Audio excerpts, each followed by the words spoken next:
Terceira parte do nosso Evangelho no Lar, o Evangelho segundo o Espiritismo, capítulo 25, Buscai e Achareis. Hoje faremos um breve resumo desse capítulo, que foi concluído na semana passada. Lembrando que ele era um capítulo que tinha apenas 3 tópicos, né? Ajuda-te a ti mesmo que o céu te ajudará, era o primeiro tópico. Observai os pássaros do céu, o segundo tópico. E não vos afadigueis pela posse do ouro, o terceiro tópico. Então vejam que esses 3 tópicos, eles estão dentro de um capítulo que se chama Buscai e Achareis. Eu acho esse um dos capítulos mais motivadores do Evangelho, que mais nos motivam a praticar. Porque é onde Jesus diz, de forma direta e clara, que aquilo que nós buscarmos, nós encontraremos. Então, se nós buscarmos sofrimento, encontraremos sofrimento. Mas se buscarmos felicidade e paz, encontraremos felicidade e paz. E o que é o Evangelho? O Evangelho, ele é justamente uma orientação de qual o caminho que nos conduz à felicidade, né? De qual o caminho que nos conduz à dissolução do sofrimento. Mas é dissolução do sofrimento no sentido de dissolução definitiva do sofrimento, né? Não é só aquela dissolução parcial do sofrimento, embora o Evangelho também contribua para isso. Às vezes a gente faz uma prece para uma pessoa que está doente, ela melhora.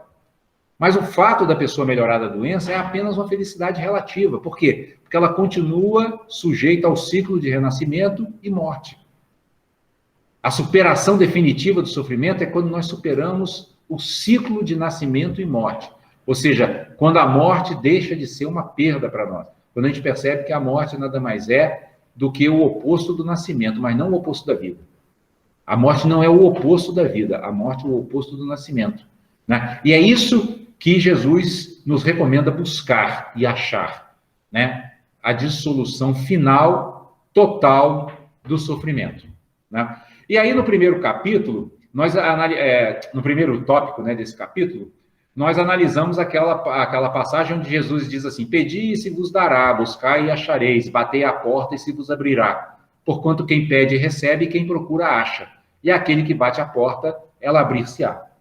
Então é muito claro, né, pessoal? Ou seja, isso aqui numa linguagem moderna, nesses livros aí de manuais de... Não, manuais de liderança também, né? Que fala, e também livros de autoajuda, né?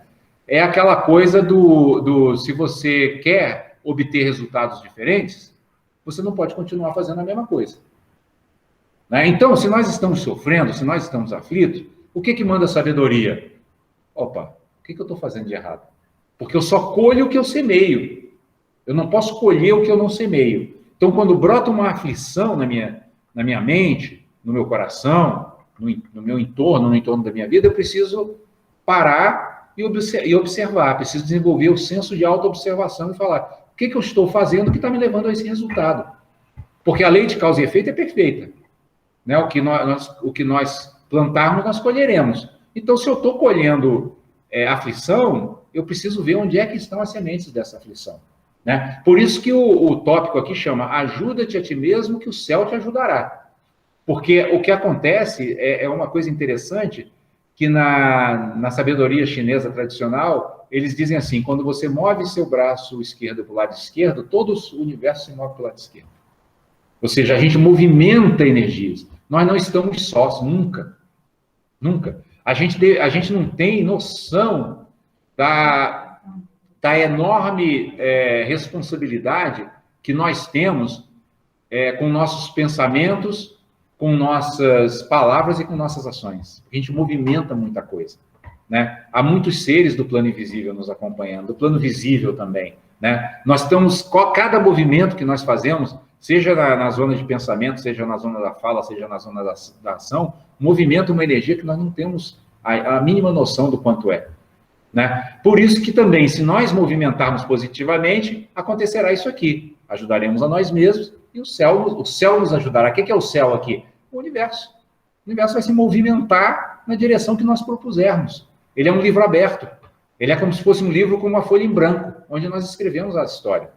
Agora, se a gente escrever uma historinha ruim, também dá para reescrever, não tem problema nenhum. Esse é o princípio da renovação também, né? Nós não precisamos ficar presos a sentimentos de culpa, né? Não precisamos ficar presos, né, ao passado. né? Se nos equivocamos, vamos corrigir, não tem problema nenhum, né? O arrependimento, dentro do significado evangélico, ele significa mudança de rota. Então, se nós olhamos e vimos que estamos na rota equivocada, né? O que a gente faz? A gente muda de rota, a gente ajusta o nosso navio para que ele não vá numa rota de colisão com um iceberg, né? E aí, nesse capítulo, né, nós vamos ter, depois do tópico ajuda-te a ti mesmo que o céu te ajudará, nós vamos ter aquele outro tópico que é observai os pássaros do céu, né? Onde Jesus diz assim: não acumuleis tesouros na terra, onde a ferrugem e os vermes os comem, e onde os ladrões os desenterram e roubam. Acumulai tesouros no céu, onde nem a ferrugem nem os vermes os comem, porquanto, onde está o vosso tesouro, aí está também o vosso coração. Então, vejam, o que Jesus nos diz aqui nessa passagem? Qual é a prioridade da nossa vida? É aquilo que a Mari perguntou agora há pouco, que nós respondemos. Nós viemos ao mundo para quê? Né? Nós viemos ao mundo para evoluir espiritualmente, para crescer interiormente. Não tem outra razão para nós estarmos aqui. Então, os tesouros celestes a que Jesus se refere é o tesouro da evolução. E eles são celestes por quê? Porque ainda depois da nossa morte, nós levamos conosco tudo aquilo que é fruto do nosso aprendizado. E aí, Jesus segue, né, dizendo também aqui, aquela passagem que, inclusive, eu acho muito poética, muito bonita, né, onde ele diz assim: observai os pássaros do céu, não semeiam, não ceifam, não guardam em celeiros, mas vosso Pai Celestial os alimenta. Não sois muito mais do que eles? E qual dentre vós o que pode, com todos os seus esforços, aumentar de 1 milímetro a sua estatura? Né? Então, essa passagem ela é muito interessante porque Jesus está nos convidando a termos fé na providência divina. Nessa passagem, Jesus não está nos convidando à passividade, não é isso. Né? Ele não está dizendo assim, não façam nada e tudo vai cair do céu para vocês. Não é isso que ele está dizendo. Né? Quando ele diz que os pássaros do céu não semeiam, não ceifam, não guardam nada em celeiros, mas Deus os alimenta, ele está nos dizendo o seguinte, que nós desenvolvamos uma fé e uma confiança de que a providência divina sempre está a postos para nos amparar. Né? Mas, como nós vimos no primeiro tópico, lá o primeiro tópico dizia, ajuda-te a ti mesmo que o céu te ajudará. Então, nós precisamos fazer os movimentos corretos, nós precisamos fazer os movimentos sábios. Mas, quando as coisas estiverem difíceis, né, quando a situação apertar, nós devemos lembrar, né, que existe uma providência que está ali mais consciente do que nós mesmos das nossas próprias necessidades e que vai atendê-las muitas vezes por caminhos muito surpreendentes, né? Por isso que as pessoas dizem que Deus escreve certo por linhas tortas. Quer dizer, essas linhas tortas, quer dizer, não é as linhas que nós imaginávamos que deveríamos ser, é isso que nós estamos tomando com referência nossas próprias linhas. Mas o fato é que existe essa providência. Se nós tivermos aqueles olhos que Jesus diz para ver, né, aqueles ouvidos para ouvir, nós veremos essa providência atuando permanentemente, constantemente, incansavelmente em nossas vidas e nas vidas daqueles que nos cercam, né? E Jesus insiste muito e desenvolve muito esse raciocínio quando ele diz, inclusive, para nós não nos inquietarmos também com o nosso vestuário, né? Porque ele diz também de uma maneira muito bela: observai como crescem os lírios dos campos. Não trabalham, não fiam. Entretanto, eu vos declaro que nem Salomão, em toda a sua glória, jamais se vestiu como um deles. Jesus, ele era muito habilidoso com as palavras, né? Então, ele pega Salomão, porque Salomão era um dos reis mais poderosos da antiguidade judaica. E ele falou, nem Salomão tinha roupas tão bonitas como as pétalas desses lírios que vocês estão vendo ali, e que são meras flores, não são sequer seres humanos, né? São seres da natureza, devem ser respeitados e tudo. Mas ele fala, são flores que ali, daqui a pouco, vão ser jogados na fornalha, vão ser jogados fora. E Deus os veste com essa beleza, quanto mais vocês eles não vão cuidar. Mas aí ele diz, homens de pouca fé. Porque ele sabe que nós precisamos desenvolver mais nossa fé, nós precisamos confiar mais. Para quê? Para não ficarmos tomados de ansiedade, de preocupação, que são coisas que sugam nossa energia, não nos ajudam em nada e acabam se somando aos obstáculos reais que já existem. Né? Então, Jesus está aqui nos convidando a nos libertarmos disso, a concentrarmos nossa energia naquilo que realmente precisa ser feito, né? Naquilo que é o que está se apresentando aqui e agora, e não nesses surtos imaginativos, né? Da nossa mente, né? Nesses surtos fantasiosos da nossa mente, que fica muitas vezes criando problemas onde eles não existem, né? Como diz o ditado popular, procurando pelo em ovo, né? O chifre em cabeça de cavalo. É literalmente isso. A sabedoria popular, ela é muito intuitiva, né? Ela capta muito essas coisas práticas do nosso dia a dia, e nós deveríamos ouvir um pouco mais essas coisas, né? E o principal nesse segundo item é quando Jesus diz assim: buscai primeiramente o reino de Deus e sua justiça, que todas essas outras coisas vos serão dadas de acréscimo. Ou seja, a prioridade da nossa vida é o reino de Deus e sua justiça. O que é o reino de Deus e sua justiça?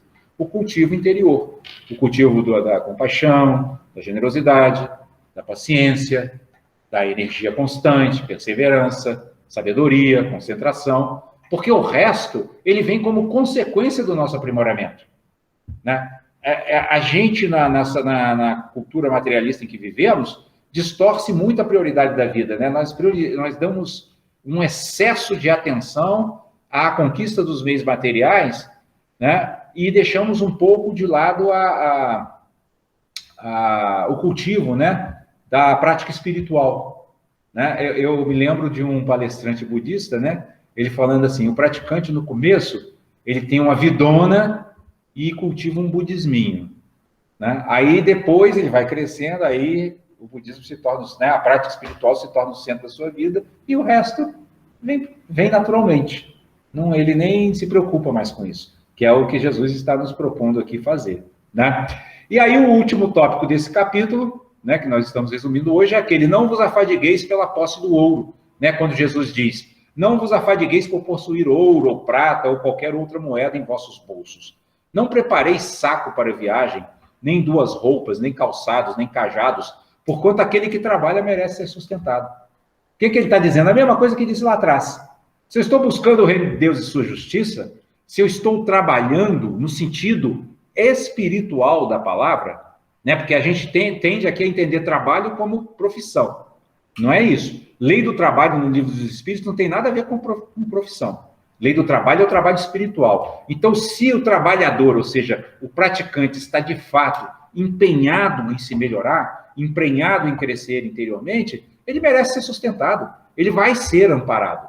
Jesus falava de si próprio: eu não tenho uma pedra onde repousar minha cabeça. E nunca faltou comida nem bebida para Jesus. Onde ele chegava, tinha pessoas: não, mestre, vem aqui. Não, mestre, vem aqui na minha casa. Todos querendo beber um pouco da fonte da sua sabedoria, né? Todos querendo recebê-lo no lar, porque ele entrava e o lar se transformava. Tinha lugares onde ele entrava e simplesmente dele estar presente, as pessoas se curavam, né? Então, quando nós estamos com esse magnetismo, as coisas vêm a nós, porque é aquilo que nós falamos agora há pouco, né? Quando nós nos movemos, o universo se move conosco. É o princípio da inseparatividade. Não tem nada isolado, não tem nada solto no mundo. Nós não estamos sozinhos no mundo, em momento nenhum. Mesmo quando a gente se sente só. Nós podemos nos sentir só, mas significa o quê? Nós nos desconectamos de nossa natureza primordial, de nossa natureza divina. Deus está sempre presente. Agora, nós precisamos registrar a presença. É igual o professor, tem que fazer a chamada. Deus, presente. É mais ou menos isso. Mas a gente esquece de fazer a chamada. A gente não chama por Deus, a gente não clama por Deus, a gente não reza, a gente não ora, a gente não abre o nosso coração, né? Então, é interessante que a gente guarde desse capítulo, sobretudo, a essência que está explícita no seu título: buscai e achareis, né? O resumo desse capítulo está no seu próprio título: o que nós buscarmos, nós acharemos. Se formos verdadeiros buscadores, o que é o verdadeiro buscador? É aquele que não está conformado com esses padrões culturais materialistas.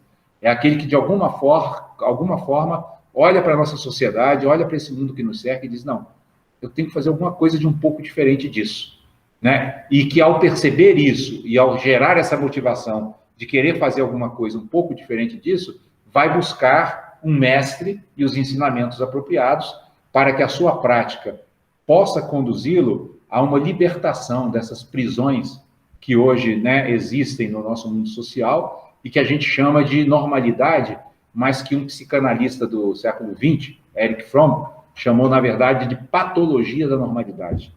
Nós precisamos ter muito cuidado com isso. Hoje existe uma doença da normalidade. Outros autores chamam de normose, doença da normalidade, né? O que é considerado normal, uma boa parte disso é doentio. É doentio física, emocional, mental e espiritualmente, né? E cabe a nós, portanto, não buscar a normalidade, mas buscar a naturalidade, a nossa verdadeira natureza, a nossa natureza primordial.